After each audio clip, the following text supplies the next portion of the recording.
படித்த பள்ளிக்கு சாலை அமைத்துக் கொடுத்த முன்னாள் மாணவர். பொதுமக்கள், சமூக ஆர்வலர்கள் பாராட்டு. மயிலாடுதுறை மாவட்டம் சீர்காழியில் 1896ஆம் ஆண்டு துவங்கப்பட்ட சபாநாயக முதலியார் இந்து அரசு உதவி பெறும் மேல்நிலைப் பள்ளி இயங்கி வருகிறது. சுமார் 125 ஆண்டை கடந்த இப்பள்ளியில் தற்போது 3000த்திற்கும் மேற்பட்ட மாணவ மாணவிகள் கல்வி பயின்று வருகின்றனர்.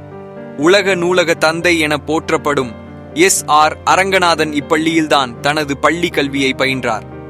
அவரது நினைவாக பள்ளியில் தற்போது நூலக தந்தை அரங்கநாதன் மார்பளவு சிலையுடன் நூலக கட்டடமும் அமைக்கப்பட்டுள்ளது.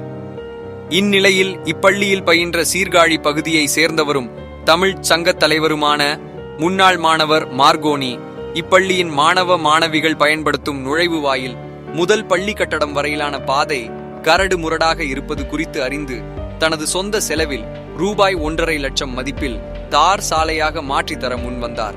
அதன்படி முதற்கட்டமாக ரெட் மிக்ஸ் சிமெண்ட் கலவை கொட்டப்பட்டு சாலை அமைக்கும் பணி நடைபெற்றது. முன்னாள் மாணவரின் இந்த பணியை பொதுமக்கள், பள்ளி ஆசிரியர்கள் பாராட்டினர்.